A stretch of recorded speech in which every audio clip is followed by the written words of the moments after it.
Hi everyone. आज मैं एक व्यक्ति से मिला और उस व्यक्ति ने मुझे एक क्वेश्चन किया, एक सवाल किया। और ये तो आप जानते हैं कि हर सवाल का कोई ना कोई जवाब तो ज़रूर है, लेकिन हर सवाल का जवाब देना क्या पॉसिबल है या नहीं। लेकिन वो बहुत अच्छे सज्जन थे, बहुत अच्छे आदमी थे, वो बहुत सुलझे हुए इंसान थे। वो उन्होंने मुझसे सवाल किया, सर कामयाब होने के लिए एक शब्द में आप बताइए, एक वर्ड में आप बताइए कि क्या करना पड़ेगा। ऐसी वो कौन सी चीज चाहिए सबसे पहले कामयाब होने के लिए, जो सबसे ज्यादा जरूरी है। यूं तो कामयाबी कोई ऐसा कोई मंत्र नहीं है कि कोई ऐसी एक चीज बता दें तो सब लोग कामयाब हो जाएं, ऐसा कुछ भी नहीं है। कामयाबी हमेशा तब मिलती है जब भी हम जिस ऑर्गेनाइजेशन, जिस भी अपने वर्क, जिस भी बिजनेस, जिस भी यू नो हर प्रकार की एंटरप्रेन्योरशिप के साथ जब हम जुड़ते हैं, तो वहाँ के बेसिक स्टेप्स जो भी होते हैं, स्मॉल स्टेप्स जो भी होते हैं, तो वो हमें चूज करने होते हैं और उनको फॉलो करना होता है। लेकिन एक व्यक्ति ने मुझे पूछा तो मुझे आंसर देना था, क्योंकि मैं इसका थोड़ा सा आंसर जानता हूँ, ज़्यादा तो नहीं जानता। कामयाब होने के लिए सबसे ज़्यादा जो चीज़ की ज़रूरत है वो है भूख, वो है कामयाबी की भूख, यानी कि कामयाबी का पागलपन। कामयाबी का पागलपन। जैसे मैंने उनको बोला कि आपको किस चीज की कामयाबी चाहिए, क्योंकि एक चीज मैंने अपने कोच, अपने मेंटोर से सीखी है, जब भी कोई सवाल करे तो सवाल के आगे सवाल खड़ा करना बहुत ज्यादा जरूरी है।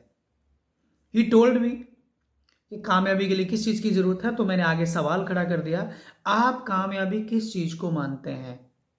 तो उन्होंने मुझे बताया कि मेरी फील्ड में बहुत सारे लोग कामयाब हैं, लेकिन मैं कामयाब नहीं हूं।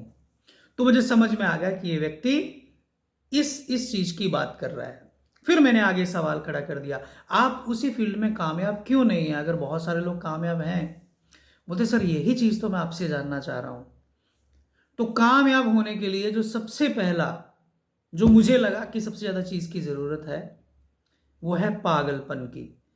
पागलपन की उस हद तक गुजरना पड़ता है। पागलपन की कोई हद नहीं है, लेकिन फिर भी पागलपन की लास्ट हद तक गुजरना पड़ता है। जैसे मैंने उस व्यक्ति को बोला कि आपको पागल होना पड़ेगा, तो उसका सामने से क्वेश्चन आया, सर पागलपन कैसे आ सकता है, मैं भी पागल होना चाहता हूं अपने इस काम के लिए। बहुत सारे लोग मेरे से बाद में आए और बहुत आगे निकल गए, लेकिन मैं कहां पीछे रह गया। मुझे भी पागल होना है। उसने फिर से सवाल किया।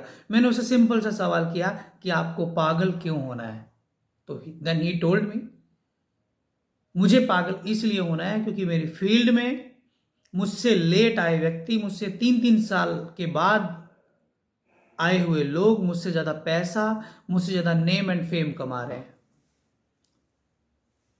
जब भी कामयाबी किसी को चाहिए, अलग अलग कोटेशंस, अलग अलग तरीके, अलग अलग चीजें रहती हैं। बट मेरा पर्सनली मानना है, that's my feeling, not yours. हो सकता है आपकी ये फीलिंग्स ना हो, but that's my mind feeling. कामयाबी के लिए जो सबसे ज्यादा जरूरी है वो है पागलपन। और पागलपन तो यूं नहीं आता कि किसी ने इलेक्ट्रिक शॉक दिया और हम पागल हो गए और कामयाबी आ गई। नो। और पागलपन से पहले जो सबसे ज्यादा चीज जरूरी है वो है विश्वास। जो काम आप कर रहे हैं, क्या आपको उसके ऊपर विश्वास है? क्या बिलीव सिस्टम आपका इतना स्ट्रांग है उस चीज के ऊपर? अगर एक व्यक्ति जिस भी फील्ड में है वो उसमें कामयाब नहीं है, कुछ सालों के अंदर, 2 4 5 साल 10 साल के अंदर वो कामयाब नहीं है, तो इसका सिंपल सा मतलब है कि वो पागल नहीं है उस काम के पीछे, उस बिजनेस के पीछे। और अगर वो पागल नहीं है तो इसका मतलब उसको विश्वास नहीं है कि वो कामयाब नहीं हो सकता। So simple. यानी कि अगर विश्वास है तो पागलपन बढ़ेगा, और अगर पागलपन बढ़ेगा तो कामयाबी निश्चित रूप से उसके पास आएगी। और जब मैंने एनालिसिस किया कि यार वो व्यक्ति भी कामयाब नहीं हुआ, तो मैंने देखा यार उसमें तो पागलपन है ही नहीं है। और जब मैंने देखा कि पागलपन क्यों नहीं है, तो देखा क्यों, क्योंकि वो विश्वास उसके अंदर नहीं है, वो विश्वास उसका बहुत ज्यादा कमजोर है, इसीलिए वो पागल